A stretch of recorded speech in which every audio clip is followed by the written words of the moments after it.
I was going to talk about just some success stories. So Mark Zuckerberg started Facebook at 19. Snapchat was started at 22. Sarah from Spanx, she had $5K in savings. $5,000. She had to start at a little older age, though. But she could have been waiting. Oh, let me get $1 million valuation, or let me get $10,000. Everybody waiting on something. She had $5,000 in savings when she started it. And then Steve Jobs started, obviously, Apple at 21. And I obviously think in this day and age, it's even easier to start something because the accessibility to knowledge and information is way more than it was back then. When these people have started, right?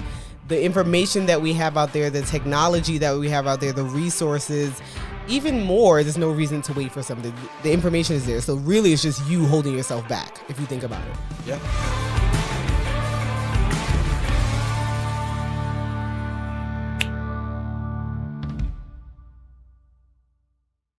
What's going on? Welcome to another episode of the More Than a Side Hustle podcast, where we help 9-to-5s create more impact, income, and influence outside their jobs. I promise you, that's what we do, even if it doesn't appear that way sometimes. When does it not appear that way? I have no idea. My name is Anthony. And I'm Janoka. Thank you guys for coming back for another week of More Than a Side Hustle podcast. We are here every single week. Every single Tuesday we are dropping, getting very close to our 100th episode. So thank you guys for tuning in, subscribing, leaving reviews, all of the above. Yes. Today we're going to be talking about what? What are we talking about? 7 lessons we've learned and what we'll do if we had to start over. Yes. In business. Before we hop into that, let's talk about a little bit what's been going on. So 2 episodes ago, we recorded Invesfest when we were in Panama. We're back home and settled for now. But recently, the past week, we got the chance to interview somebody from the Invesfest family. And we were reminded to always choose VIP. That was the lesson. And that episode will drop, if I'm not, I think a week after this episode. So the reason we say that is because we went to Invesfest, we invested in ourselves and did VIP, even with me kicking and screaming with Anthony saying, why are we spending that much? But I think it was well worth it throughout the weekend. We had an opportunity that somebody from the Invesfest family was coming down to Dallas and they wanted to be on some podcasts. We're like, all right, we're going to shoot our shot. First of all, they from New York, we from New York, we got this. But in interviewing him, he told us that one of the reasons, not the only reason, that he agreed to come onto the show is because he saw that we were in VIP based on the shirt that I was wearing when we did the episode. So yes, we spent money, we made connections, and it was a great experience, but also doing VIP got us further than we could have ever thought of. So that was always do VIP. Always do VIP. So we're gonna get into it, and we're gonna talk about 7 lessons learned and what we would do if we had to start over. So if you guys don't know, we recently got our $1 million ClickFunnels award. And if you guys don't know what, I need some claps here. We need you don't have to clap since nobody's me? What happened to you entering the flex bomb drops? Oh, I gotta do that. Yeah, you never did it. Anyway, go ahead. 100 episodes in and we ain't even put our systems here to do the sound settings. But I'm gonna show y'all what this looks like for the YouTubers. I gotta hang this up. This is our ClickFunnels. You probably should put it closer to the camera. There's no glare. There you go. And then for people looking at my camera, this is the ClickFunnels. You guys are watching this on YouTube. This is the ClickFunnels $1 Million Award. ClickFunnels is the platform that we use to pretty much allow people to join Cleaning Business University. And they recognize you when you get $1 million in sales. We're actually closing in on another one, but I need to send that too. But when you get $1 million in sales, they give you this beautiful award. And it got me thinking, we should have been here a lot faster. And we should have done a few different things. So I always feel like what's for you is for you, and you're in that season for a reason. Now, with that being said, are there things that you can do in life to speed up the process? I think absolutely. But even when we speak back, when people talk about our debt freedom process and they're like, is there anything you would do differently? And I'm like, no, I think it was the pace we needed to be for our relationship, for us, for our growth. It was fine. So with the businesses, I'm kind of iffy about that, in that we should have gotten there faster because it worked for us and for our lifestyle at the time. That's how I see it. So tip number 1, or one thing I would say is, if we had to start over, I would say we should have started sooner. And what that means is we've been literally sharing our journey since 2017. But the challenge with that was that we wasn't really talking about the cleaning business during that time. Even though it was part of our journey since then, we wasn't really talking about it. Now, there are some pros and cons of only sharing when you've achieved a certain result. You don't want to share too soon. You don't want to start teaching information and you're brand new behind the ears. And literally... But sharing doesn't mean you're teaching. Sharing doesn't mean you're teaching. You are right. That's actually a good point. So I think we could have shared the journey a lot sooner. But if you really look back on 2016, we were talking about what we were doing during that time. So we built the business in public in a way. I remember us posting our first commercial with Sajad, my best friend. He literally recorded it. We had a commercial with, your friend Melissa as well. So that was back in 2017. What were we doing with those commercials? What do we want to do? Like a testimonial type thing? Yeah, it was like a testimonial. It was like an ad we were supposed to be running. But I would say not waiting to start. So there's someone out there that's like trying to figure out the perfect time to start something. And I talk to people all the time and they're like, yeah, I'm waiting for this to fall into place and this to fall into place. And it's like, fam, I guarantee you it will not be perfect. And the longer it takes you to get started, the longer it will take you to get to your result. And you're going to always be busy. That's the thing that, at least in our lives, we're always busy. It's never a dull season that is the perfect time to start. So if you're waiting for that perfect time, it's not going to happen. Something's going to come up, work, family, I don't know, relationships, whatever it is going to come up. So it just makes sense to go ahead and get started. I know you have a thing all the time. When someone says, oh, I'm going to start on October 1st, you're like, why can't you start tomorrow? Or I'm like, I'm going to start on Monday. You're like, why Monday? Like, just do it. Because, for example, I haven't worked out in like 2 weeks. I took a break. And so I'm like, I'll start back Monday. You're like, why not start tomorrow? I'm like, I don't know. I don't feel like it. But you are definitely not one to be like, oh, that special date, that January 1st that people go for. That's not your thing. In my opinion, it just doesn't, it's not going to change anything. So you starting on Monday just means that you got 2 more days to like hang out. Yeah. That's really it. Like, you want more time to BS. It's not because you want to prepare mentally or you just want to BS 2 more days. And you want to be able to say that Monday's a fresh start. Well, Saturday could be a fresh start. Every day is a new day. So every day is a fresh start. I agree. And literally before we recorded this podcast episode, I was on the phone with a lady and she was like, yeah, I'm waiting until the end of the weekend. And I'm like, why the end of the weekend? She said, I don't know. And I was like, why not just start today? It's Friday. I'm trying to hang. I'm making it up. I don't know. We got goals we want to get to, but we're talking about I'm going to wait, I'm going to delay it. I'm going to try to, no, start sooner. The sooner you start whatever it is you start, the longer you get to enjoy it. When you hit $1 million, the sooner you do that, the more you get to enjoy it. You become a billionaire. The sooner you get to that, the longer you get to enjoy it. We wait until we're 50, 60, 70 to become a millionaire. We only got 5 years. Wow. On average, after Not 70. 5 years. Average black man lives until about 75. So why are we waiting to start something? Because the longer it takes us to start, the less time we have to enjoy the actual thing. So get started sooner. And then I was going to talk about just some success stories. So Mark Zuckerberg started Facebook at 19. Snapchat was started at 22. Sarah from Spanx, she had $5K in savings. $5,000. She had to start at a little older age, though, because she had another thing going. But she could have been waiting. Oh, let me get $1 million valuation, or let me get $10,000. Everybody waiting on something. She had $5,000 in savings and she started it. And then Steve Jobs started, obviously, Apple at 21. And I obviously think in this day and age, it's even easier to start something because the accessibility to knowledge and information is way more than it was back then. From when these people have started, right? The information that we have out there, the technology that we have out there, the resources, the Fivers, all the other places, anywhere that we can go and find something, Google is all there. So there, even more, there's no reason to wait for something. The information is there. So really, it's just you holding yourself back, if you think about it. Yeah. Somebody's teaching it. Somebody's doing it. If not, there's a resource there for you to start doing it on your own in some capacity. And if you're not, it's on you. That's it. That's it. By the way, we're trying to get, this is on us too, Drake tickets for tonight. So I'm kind of refreshing as we're talking. But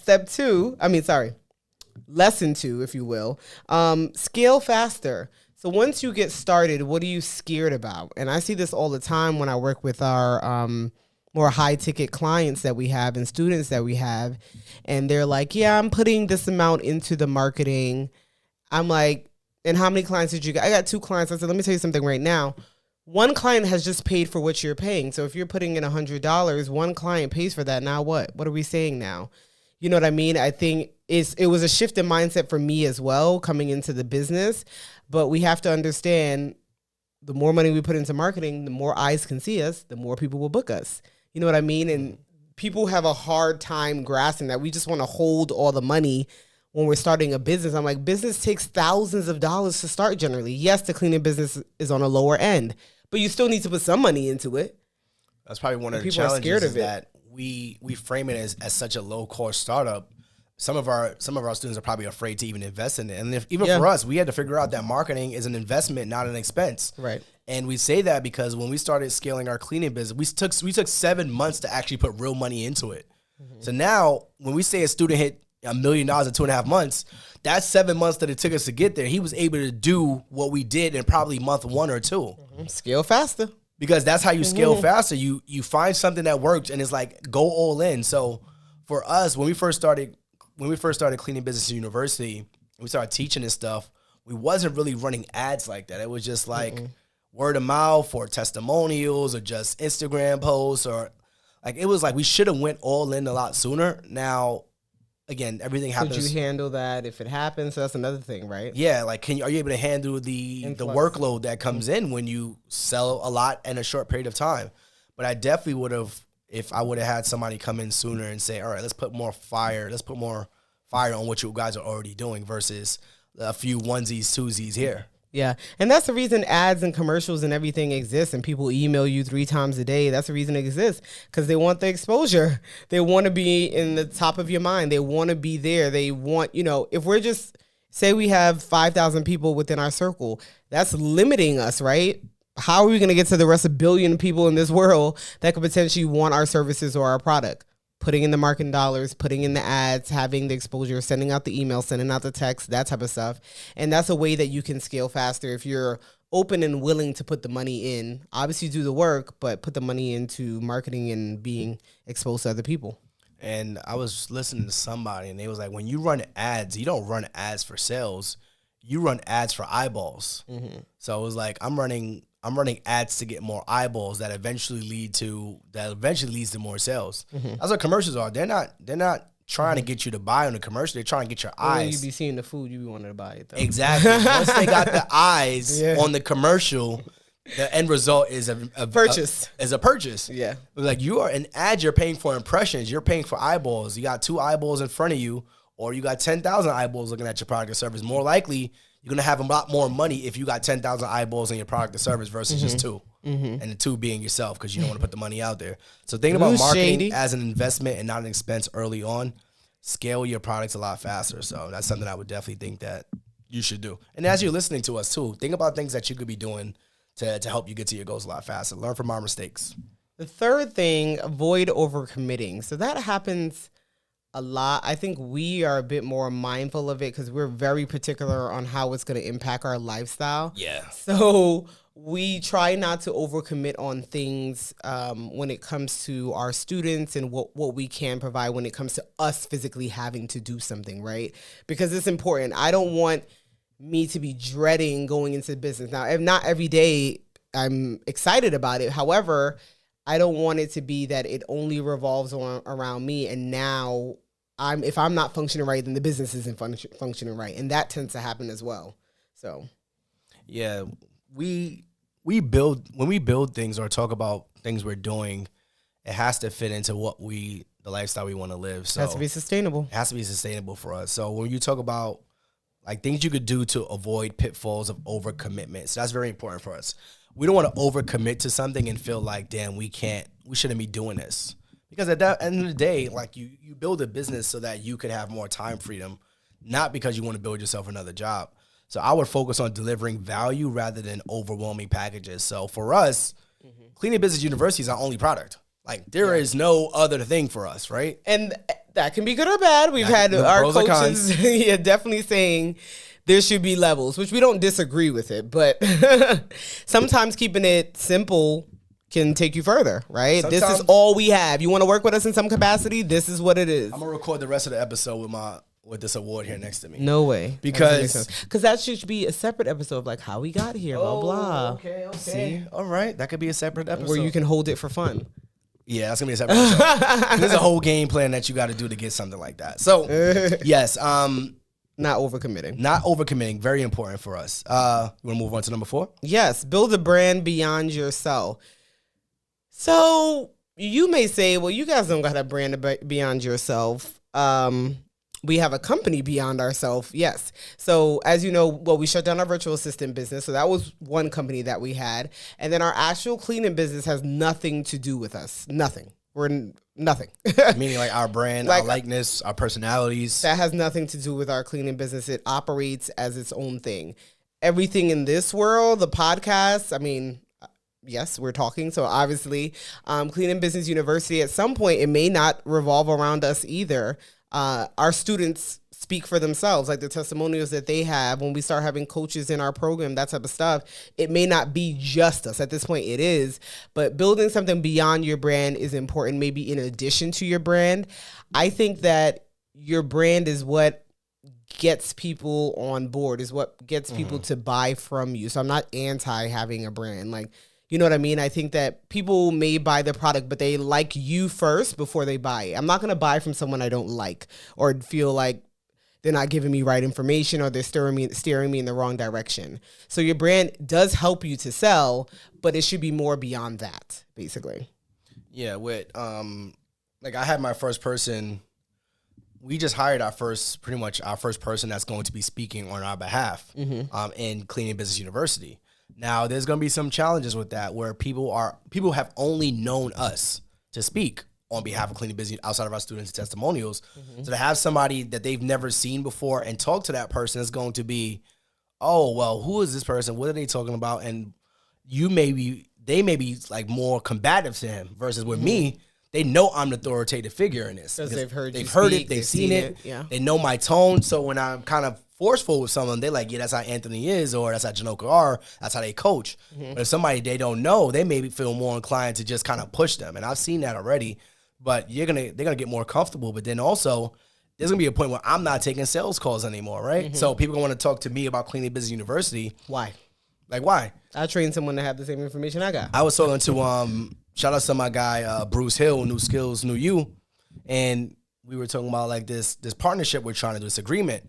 And he reached out to the company. He kind of felt like, yeah, well, why wouldn't they want to talk to me? He's like, I came professional. I was ready to go. I came with my documents. And I was like, I absolutely agree. Most people who are coming to them for a partnership probably don't have the credentials that you have in terms of marketing and sales. Like, you're excellent in what you do. But at the end of the day, they can't talk to everyone. If you're good or if you're bad. And they have no way to vet you out. So I was like, I'm not taking that as a sign of disrespect. He took it personally. But I'm like, at some point, everybody's not going to be able to talk to us. Yeah. That's how it should be. And I can't be so available at all times because then how am I going to serve everyone? It's just not possible for me to be available for everyone.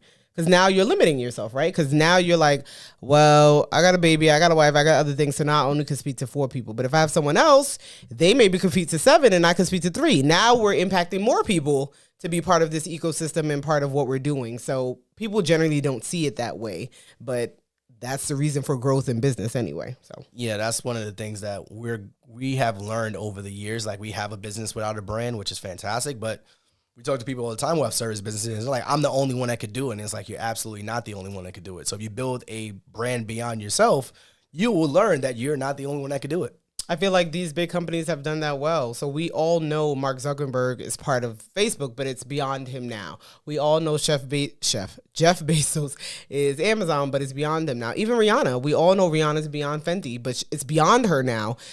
From her lingerie to her makeup to her sneakers. Yeah, people may buy it because of her, but it stands on its own independently now. So I think that would be the point. Speaking of, like, there was a conversation around Beyonce, and it's like she has nothing beyond her. No, that's dangerous. Now she probably has investments and stuff like that, but there's no other business. Maybe she probably has She has venture capitalist businesses. Oh yeah, she may have that type of business, but not in a. There's nothing beyond her music. E-commerce business, which you're talking about. Yeah, no, but she's coming out with a hairline, so that's what we've learned. That's $1 billion business. $1 billion industry. Yeah, it's $1 billion industry. So we'll see what happens. She didn't do too well with Ivy Park. I could have done better with that. But it's still happening, so somebody's doing well. We'll see. All right. So, number 5, the 5th thing we've learned was hire for roles, not tasks. And go ahead. Hiring for roles and not tasks, I think, is important because you think that somebody needs to do every specific thing, and it's maybe one person can do it all, right? So you're like, well. And sometimes not. I know sometimes people are like, a social media manager is not the same as a content creation. It's not the same as your editor. Like, I understand that. But certain roles can be combined. But sometimes I know for myself, I hear and I send it to you. I'm like, oh, this person has all these people. Do you think we need any of these people that they have? And maybe we do. We probably do need some people. Like you said, this is our first person that we're bringing on board with this side of the business, and it took us 5 years to bring someone into our cleaning business. So this one only took 3, so we're getting better.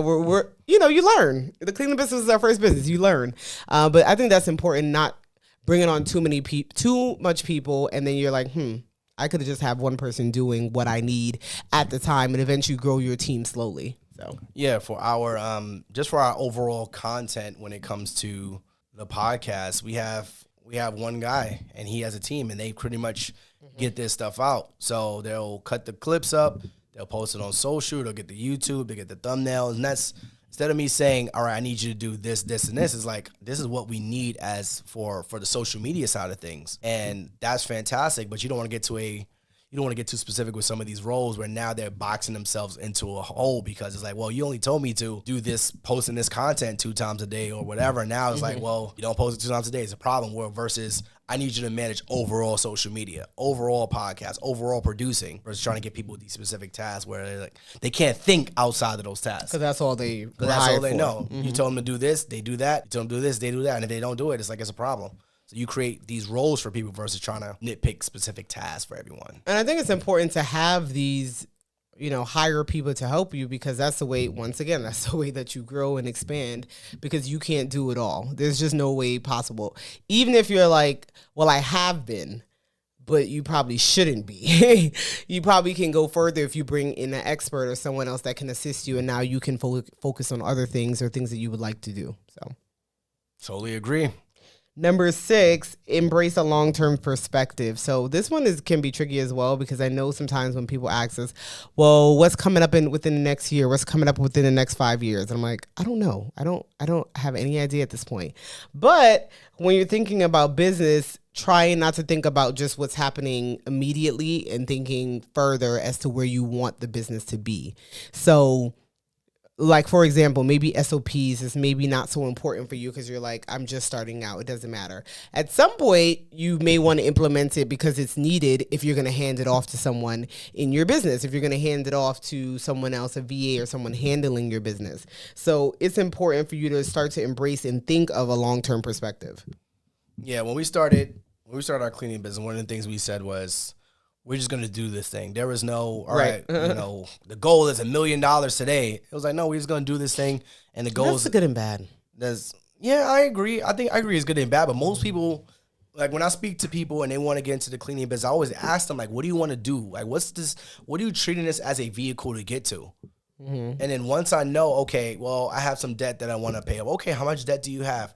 $50,000. Okay, when do you want to pay it off by? Okay, how much money do you need to make in your cleaning business to kind of get there, or outside your 9 to 5 or whatever? So now we're thinking from that perspective versus like, I want to build this business and I want to make money now. Because when you think about business that way, I guarantee you it will not go well. Mm-hmm. I've spoken to people like, yo, I want to make $1 million. Like, do you know how much it takes to make? Do you know how much money it takes to make $1 million, or going viral or something like that? So most people don't have that long term perspective, and kind of takes a while to get there too. No, what I was saying was good and bad when I think about our students, because they've seen some of our students do that, hit that different milestones, ranges from 5,000 1 month to 10,000 to 50,000. Which is why we show ranges. Yeah, but I think people just start to focus only on that. I know for us, like you said, it was different coming in. We're like, we just want to start this business and maybe help to pay off some debt. An extra 500 is helpful for me. To help to pay off debt, and for almost more than America, extra 500 is helpful a month. However, people come in, they're like, yeah, I want to be doing 10,000, 50,000, and you're kind of wondering what's the reason behind that. So I think it's good and bad in that you have something to strive for, but I find that some people are just so close-minded on that number, it makes it a bit more difficult. That's all I'm saying. Yeah, I don't disagree with that. And then when you sacrifice the short-term gains for the long-term sustainability, so instead of taking out that $200 that you got, like Alex, we interviewed him as well, one of our first $1 million student, and he said what people will do is they'll make $200 in their cleaning business and they'll take it out. To do what? To spend, to go to pay a bill or whatever. He's like, instead of taking it out, how about you reinvest that back into marketing so that next month you make the $400 or you make $250. So now instead of making $200, you made $250. Instead of taking that out, you put it back in. Now you made 300. So sacrificing those short terms for the long term gains is going to be super important. And that's one of the things that we've done, but I think we could have probably done it better. Well, do what better? Making the sacrifices. What? Disagree. Okay, what you got? No, I'm saying I feel like it worked for what we needed. I don't know that I feel like you need to turn everything off to go for this one goal, unless it's a dire need. And I don't think it ever felt like a dire need for us. It was something we were working towards, but it wasn't a dire need. So I think it does make a difference as to what position you're in, like what's happening in your life. But for us specifically, it wasn't a dire need. It was like, okay, we're doing this because we want to, not because we need to, which makes a difference. Yeah.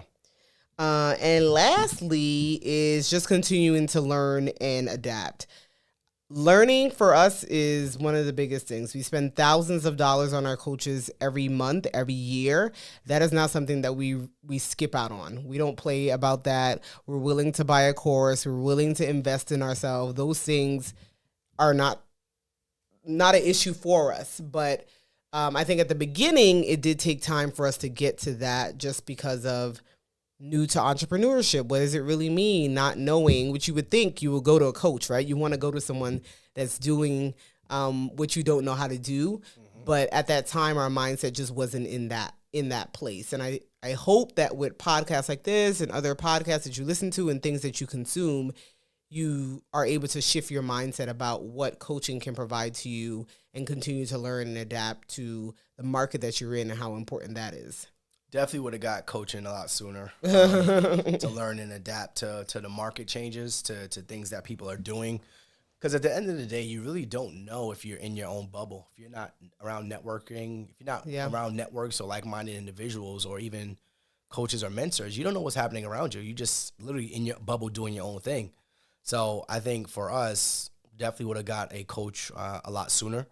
But it took us a while to learn that we needed to invest in ourselves. Yeah, it did. I mean, you were there quicker because you were listening and reading and around, even if you're not physically around other people, but you consuming the different podcasts, you were being opened up to that in different ways. So it took me a bit longer than it took you to get on board.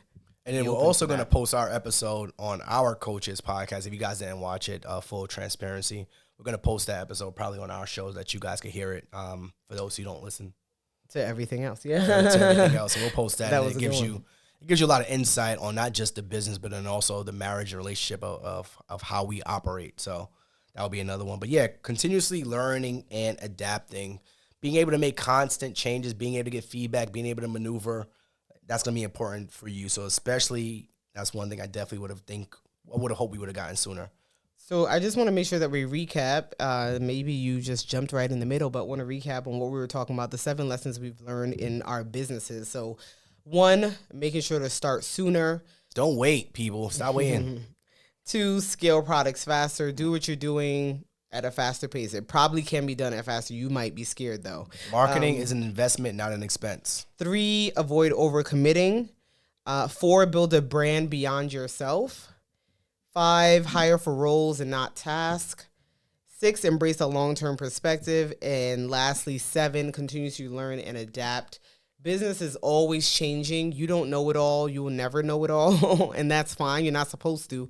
But just being open to getting feedback, being open to knowing different ways about going things. And that helps us to continue to grow, really. Yes, don't just listen to these strategies. Take action, implement them in your businesses, implement them in your life. And as always, want to thank you for tuning in to another episode of the More Than a Side Hustle podcast. We invite you to stay connected. We invite you to like. And then also don't just like, subscribe. But also don't just subscribe. Share it with someone because that's how you grow. But then last but not least, leave us a 5-star review because we like 5 stars. That's what we want. And you got to ask for what you want in this life. So we ask you, if you listen to the full thing, to leave us a 5-star review and a comment so that we can read it live on the podcast. Thank you. See you again next week. Peace.